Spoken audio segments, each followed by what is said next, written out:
Hi friends, Sunday ఆదివారం పడిపోయింది కదా అనేసి చిల్ అవుదామనేసి ఏదైనా వెరైటీగా తిందామని కోల్ ఫారంకి అయితే వెళ్ళి ఒక లేయర్స్ కోడ్ అయితే తీసుకొని వచ్చాను. టేస్ట్లో అయితే మాత్రం నాటుకోడికి ఏమాత్రం తగ్గదేసి నేనైతే విన్నాను.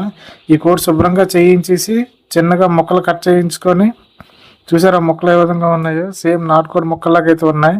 ఇప్పుడు ఉల్లిపాయలు అలాగే చికెన్ అయితే మాత్రం కంపల్సరీగా కుక్కర్లోనే పెట్టుకోవాలి. ఎందుకంటే బయట పెడితే మాత్రం ఈ చికెన్ అయితే వేగంగా ఉడకదు. మినిమం 2 hours అయితే పడుతుంది.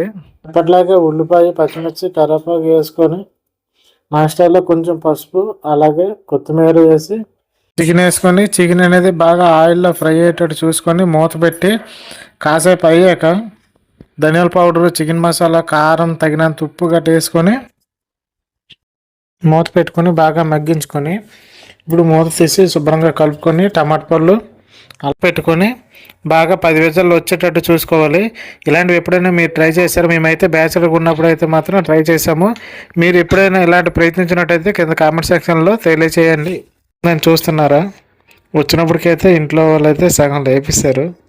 ఏదైనా సరే చికెన్ అయితే మాత్రం నాటుకోడికి మాత్రం తీసుకోలేదు, చాలా మెత్తగా ఉడికింది.